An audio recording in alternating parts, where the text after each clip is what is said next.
Galeria do SSA1, olha a gente de volta aí, pessoal, tá?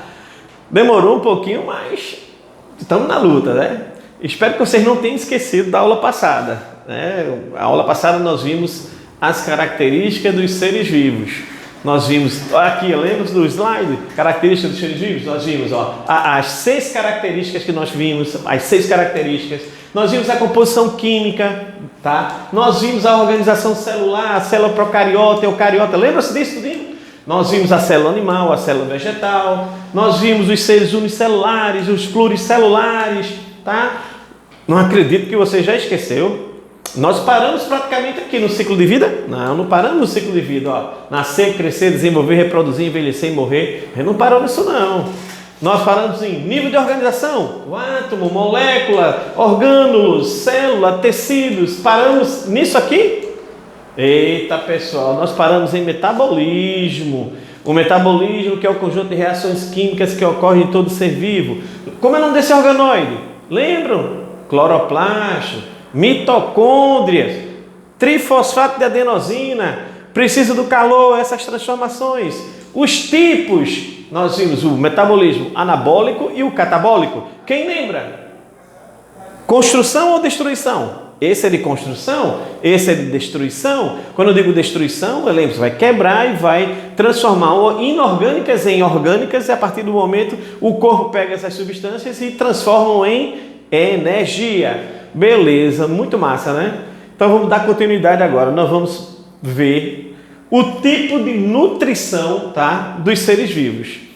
Tipo de nutrição, mais uma característica que você precisa ver. Eu tenho os seres chamados autótrofos, tá? Autótrofos. Isso, eu acho que quando você era lá do fundamentalzinho, você já escutava a tia falar autotróficos, autotróficos. É a mesma coisa, autótrofos e autotróficos.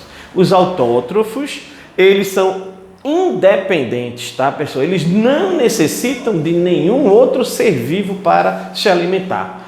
Ele produz a sua própria o seu próprio material energético. Ele é capaz de sintetizar a partir de substâncias inorgânicas. Ele consegue transformar em substâncias orgânicas. Lembre-se, sempre inorgânicas para orgânicas. Então, os autótrofos, eles são capazes de produzir seu próprio alimento. Como exemplo aqui eu tenho umas plantas, tá? Os vegetais. Mas eu tenho fungos também, certo? Não, fungo não é autótrofo, tá? Todo mundo erra, pessoal. Pensa que um fungo é um vegetal, mas não é. Autótrofo eu só tenho os moneras, os protistas e os vegetais, tá? Os moneras, os protistas e os vegetais. Não esqueçam, anotaram isso daí.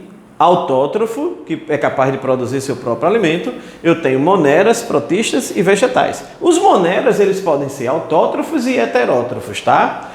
Os protistas também autótrofos e heterótrofos. Mas os vegetais são exclusivamente autótrofos. Eles não precisam se alimentar com outros seres vivos. Eles são capazes de produzir seu próprio alimento. Então, aqui eu tenho uma planta. Se você observar direitinho, uma planta precisa de água, precisa de gás carbônico, precisa de sais minerais, precisa da glicose e transforma tudo isso através da sua fotossíntese. Aí eu tenho 2 tipos de autótrofos. Isso você não pode errar de forma alguma. Então, até pelas cores, eu tenho os seres fotossintetizantes, são aqueles autótrofos que precisam da luz para realizar o seu metabolismo. Precisam da luz. Então, fotoluz. Fotossintetizantes utilizam a luz no seu processo de produção de energia. Os quimiosintetizantes são os autótrofos que não necessitam da luz, tá? Eles vivem em lugares escuros, eles são capazes de realizar fermentação, tá? Decomposição, que são os saprófitas. Então, a decomposição, a fermentação são processos autotróficos que não utilizam a luz. Uma dúvida, quando você estiver olhando assim, a questão da formação do petróleo. O petróleo, óleo da pedra, ele é produzido através de matéria orgânica que entrou no processo autotrófico dos quimiosintetizantes. Bactérias especiais fizeram esse processo na ausência de luz. Anotaram aí, galera? Anotou? Então, autótrofos é um tipo de nutrição. Se eu tenho os autótrofos, eu tenho agora os heterotróficos. Os heterótrofos são aqueles que utilizam outros seres vivos na sua alimentação. Então é o caso da gente. Então nós precisamos de nos alimentar de animais e precisamos de vegetais. Então não podemos tirar de forma alguma. Então a maioria dos seres vivos da Terra são autótrofos ou são heterótrofos? Eles são heterótrofos, tá certo? Se eles são heterótrofos, eles precisam de matéria extraída de outros seres vivos. Beleza? Eu tenho aqui os tipos de heterótrofos, tá? Que você não pode errar. Eu tenho os herbívoros, que se alimentam exclusivamente de plantas e vegetais. Eu tenho os carnívoros, que se alimentam de carne, que isso é facílimo, né, gente?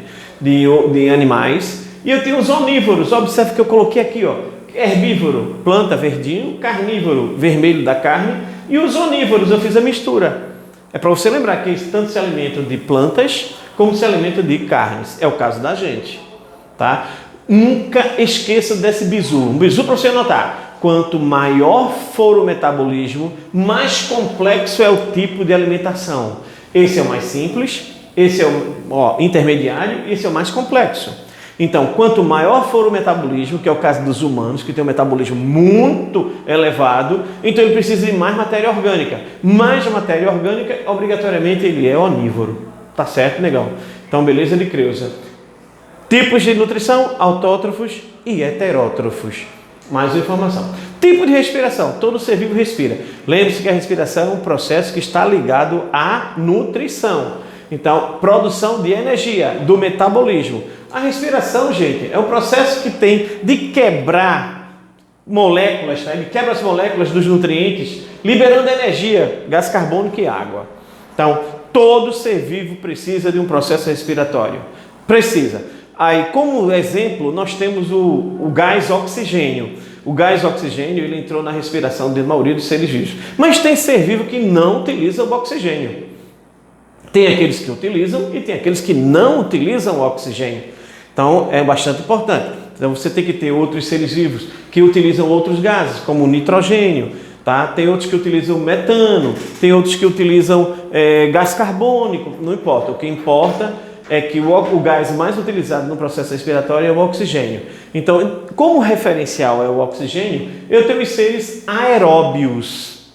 Os seres aeróbios, que você deve estar anotando, esses nomezinhos, que isso aí é que é importante, sempre colocam, são aqueles que utilizam o oxigênio como o seu componente principal da respiração para a produção de energia. Os aeróbios, que utilizam o oxigênio, eles capturam o oxigênio pelos processos da respiração cutânea, que é realizada pela pele, pulmonar, que utiliza o pulmão, branquial, que utiliza as guelras, que é dos peixes, né? E a traqueal, que utiliza tubos, que são a traqueia, que é a respiração da maioria dos insetos, que são artrópodos. Então a gente não vai entrar nesse mérito aqui e explicar cada um. O que importa é saber que seres aeróbios, tá, são aqueles que utilizam oxigênio. Então lá nos reinos, os vegetais são aeróbios, os animais são aeróbios, os fungos são aeróbios, os moneras anaeróbios, e os protistas, aeróbios e anaeróbios. Eita, tem que saber disso de um tempo, tá? E eu tenho os seres anaeróbios. São aqueles que não utilizam o oxigênio. Então, falei para vocês, moneras e protistas são anaeróbios. Eles não utilizam o oxigênio. Então, eu tenho bactéria que utiliza o gás carbônico. Eu tenho bactéria que utiliza o metano. Eu tenho bactéria que utiliza o nitrogênio. São as bactérias nitrificantes. Então, porém, o número é bastante pequeno de seres, porque a maioria necessita do oxigênio, então eles são chamados de seres aeróbios. Matou a charada?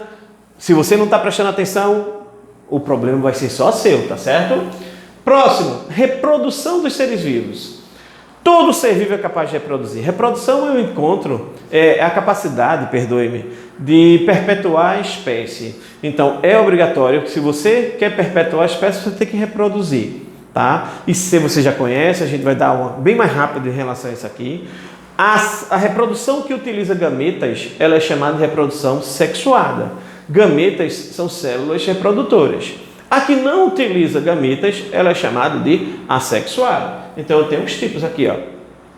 Reprodução sexuada e reprodução assexuada. Você vai começar a entender Porque você agora vai ligar, lá no final você vai perceber. Você vai ter que ler o que é que eles pedem. Ele coloca como exemplo, tá? A lagartixa, pronto. A lagartixa, que você conhece muito bem, tem reprodução sexuada ou assexuada? E aí? Aí começou, não conheço a lagartixa, tem que conhecer, ele é um réptil. Se ele é um réptil, é um animal. Se é um animal, reprodução sexuada. Autótrofo ou heterótrofo? Eita, Mauro, covardia. É um réptil, é um animal. Ele é heterótrofo. Aeróbio ou anaeróbio? E aí? Ele utiliza oxigênio? Aeróbio. Você está percebendo como é que eles fazem lá? Eles fazem assim, vai colocar um C para você identificar todas as características, tá certo? Então, reprodução, morreu, tá certo? Próxima. Todo ser vivo é responsável a responder estímulos do ambiente. Então, por exemplo, tá frio, tá? O frio, nunca esqueça, o arrepio não é para identificar o frio. O arrepio é um órgão vestigial que fazia para a reprodução. Então, o arrepio não é um exemplo, tá, dado para quem sente frio, mas a sua pele tem receptores, tá, de calor e de frio. Esses receptores de calor e de frio são responsáveis, óbvio, em receber esse estímulo, manda para o cérebro e o cérebro codifica. Então, todo ser vivo, inclusive até as plantas que não têm sistema nervoso. Pô, para tu ter ideia, bactéria responde a estímulos externos, protozoários respondem a estímulos externos, tá? Tanto interno como externo, tá, pessoal? O mais evoluído de todos são os animais, porque ele tem um sistema nervoso bem diferenciado. Então, a resposta, eu tenho seres que respondem. Aí, por não ter sistema nervoso, os vegetais possuem irritabilidade. Não esqueça disso não. Os vegetais têm irritabilidade. Vegetal, fungo. Vegetal, fungo. Moneras e protistas. Vegetal, fungo, moneras e protistas têm irritabilidade por não possuírem sistema nervoso. Não esqueçam disso. Então, irritabilidade não passa por um sistema nervoso, é uma reação. Essa reação é até engraçada, pessoal, se vocês observarem. Aqui eu coloquei como exemplo, para você ter ideia. A planta está aqui, tá? Meu braço é a planta. Se o sol estiver para essa posição, a planta vai e se movimenta para o lado do sol. Isso é irritabilidade. Então ele vai para a posição. Aqui tem uma plantinha, tá? Essa plantinha é mais interessante. Quando a gente toca, as folhas se recolhem, tá? Ao toque, elas se recolhem. Esse fenômeno tem um nome.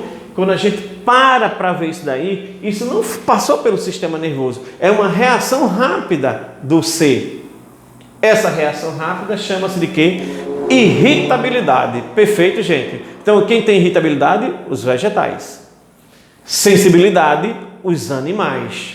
A sensibilidade, minha gente, precisa do sistema nervoso, tá? Está bem escrito aqui. Precisa do sistema nervoso. Somos capazes de distinguir sons através da audição, cores através da visão, cheiros e gostos e além de outras coisas. Então, essa capacidade dos animais, tá? Então, quanto mais simples for o animal, menor é a sensibilidade, tá? Quanto mais complexo for o animal, maior é a sensibilidade. Deu para você perceber? Então você tem o quê? Sensibilidade. A planta, irritabilidade. Um fungo, irritabilidade. Beleza? Se foi muito rápido, não posso fazer. Eu disse, eu vou colocar 6 para você matar. Próxima. E o mais importante é você reconhecer, é o último tópico da gente para as características dos seres vivos.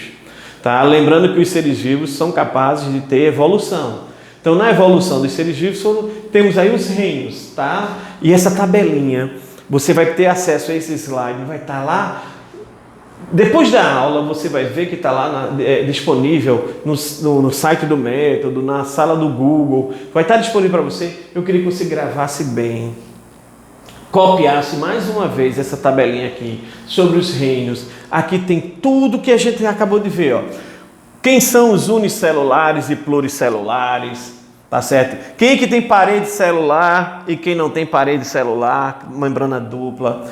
Quem tem núcleo organizado e quem não tem, tá certo? Então, por exemplo, Aqui são os procariontes. Ó. Quem são os procariontes? Os moneras. E todos os outros são o quê? Eucariontes.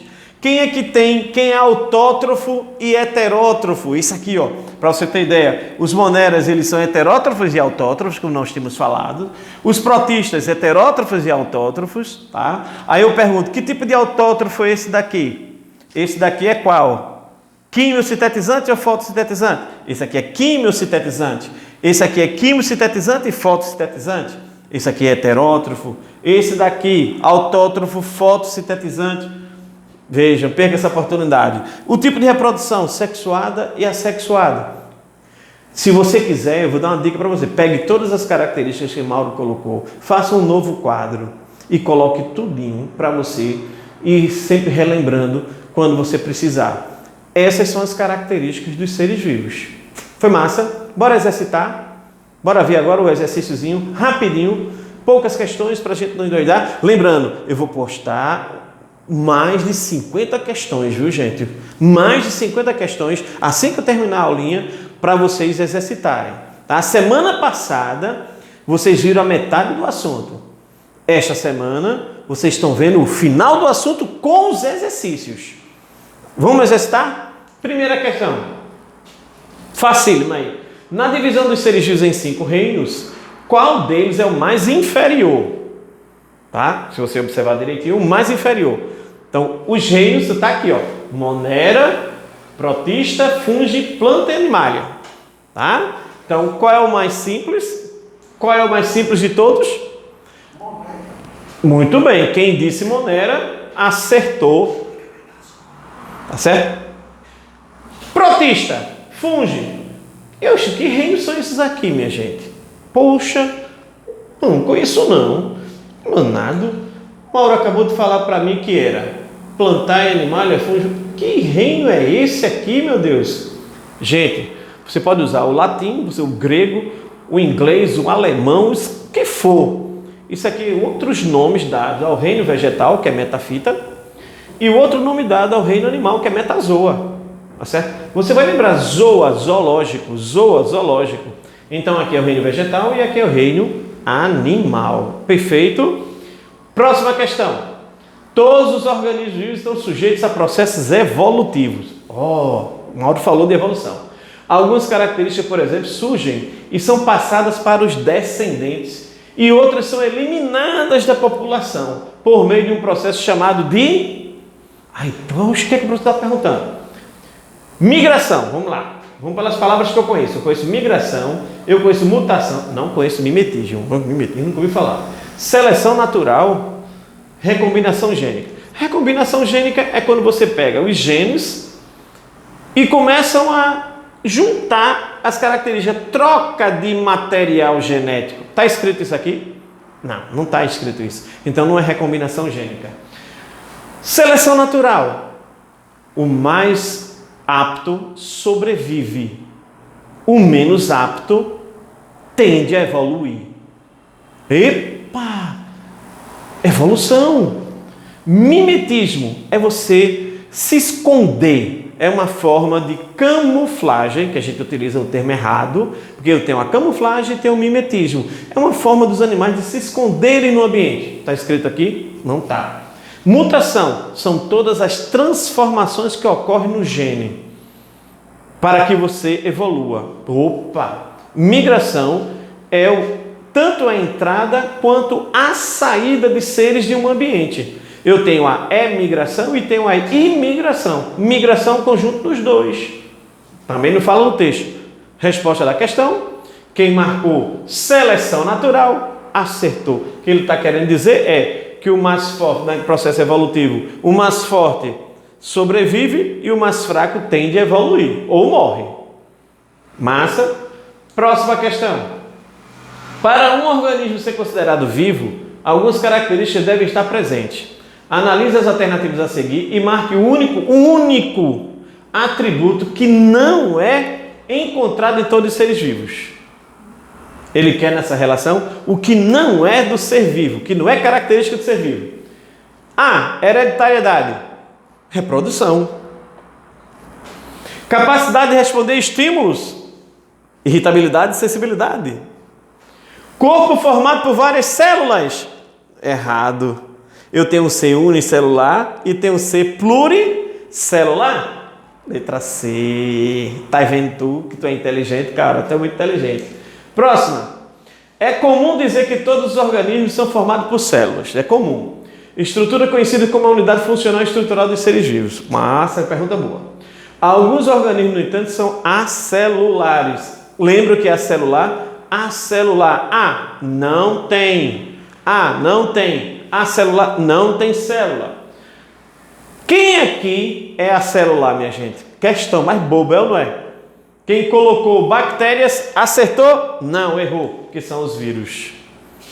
São os seres acelulares, tá? Muitas pessoas não sabem diferenciar corretamente o que é um ser vivo de um ser não vivo. Entretanto, os organismos vivos apresentam características marcantes que permitem essa diferenciação. Uma dessas características é a capacidade de responder a estímulos. Viu? Que a gente falou isso aqui. Uma capacidade denominada de quê? Pronto. Eu tenho aqui. Quais são os dois? Irritabilidade e sensibilidade, é ou não é? Eu tenho irritabilidade na letra A e não tenho mais, ó. Flexibilidade, complexidade, reação e metabolismo. Questão fácil. Qual é a resposta da questão? Letra A. Tá certo? Se tivesse sensibilidade aqui como alternativa, se tivesse sensibilidade, seria letra A de qualquer jeito, porque lembre-se, quem é o mais complexo de todos, não são os animais? Beleza? Considere as seguintes características atribuídas aos seres vivos. Essa questão foi considerada uma questão muito difícil lá do SSA, mas você vai ver que não é difícil. Primeira anotação: os seres vivos são constituídos por uma ou mais células. Isso é massa. 2. Os seres vivos têm material genético interpretado pelo código universal, DNA e RNA. Massa. 3. Quando considerados como populações, os seres vivos se modificam ao longo do tempo, formando comunidades. Beleza, tem tudo bem. Admitindo que possuir todas as características seja requisito obrigatório para ser classificado como ser vivo, é correto afirmar que... Aí começou a dúvida da turma, que a turma não gosta de ler, né? A turma não gosta de ler, não. Ele diz na letra A: os vírus e as bactérias são seres vivos. Já está errado aí. É ou não é? Já está errado aí, é ou não é? Não, eles são seres vivos. Lembre-se que a bactéria tem célula e os vírus são acelulares. Aí ele diz: os vírus e a bactéria são seres vivos, porque ambos preenchem o requisito 1, 2 e 3. Está errado porque o 1 diz que eles têm uma ou mais células e vírus não tem células. Então A está errada. B. Os vírus e as bactérias não são seres vivos. Está fora. Já está descartado. C. Os vírus não são seres vivos. Vixe Maria. Porque preenche os requisitos 2 e 3, mas não o requisito 1. Verdade, ó. Certíssimo. O 1 ele não tem célula, mas ele tem o quê? 2 e 3. E agora? D. Os vírus não são seres vivos, porque preenche o requisito 3, mas não os requisitos 1 e 2. Está errado porque ele não tem, ó. O 2 ele tem, cadê? O 2 ele tem, mas ele não tem o 1. Letra E. Os vírus não são seres vivos, porque não preenche os requisitos 1, 2 e 3. Eles preenchem o 2 e o 3. Qual a alternativa da questão mais coerente? Mais coerente. Então, ele diz aqui: os vírus e a bactéria são seres vivos. Massa. Deveria ser essa. Porque ambos preenchem, ambos não preenchem. Então, eles vão considerar a resposta correta como a letra C. Os vírus não são seres vivos porque não preenchem o primeiro. Mas se eles são considerados seres vivos porque preenchem o 2 e o 3. Tá certo? Complicada essa, não foi? Massa. Considerando que todos os seres vivos necessitam de uma fonte de carbono inorgânico, tá? Para construir suas moléculas orgânicas, a diferença essencial entre o autotrófico e o heterotrófico, respectivamente, é: um autótrofo usa carbono orgânico. Não, está errado. Usa carbono inorgânico. E aí? Usa carbono orgânico e carbono inorgânico. Usa carbono da água e do ar. Não. Usa metano. Não. Realiza respiração aeróbia. e fermentação? Não. Aeróbia, sim. Qual a resposta da questão? Ele usa carbono orgânico e carbono o quê? Inorgânico. Usa os dois. No processo fotossintético, você lembra desses detalhes aqui. Essas foram as questões e esse foi o assunto da videoaula de hoje para vocês. Teremos mais videoaulas, tá? Lá na sala do Google, mais exercícios para vocês fazerem. Não percam a oportunidade de estar estudando, tá certo, pessoal? É a única forma que nós temos no momento. Em breve isso vai passar e nós retornaremos com todo o gás. Um abraço e até a próxima videoaula.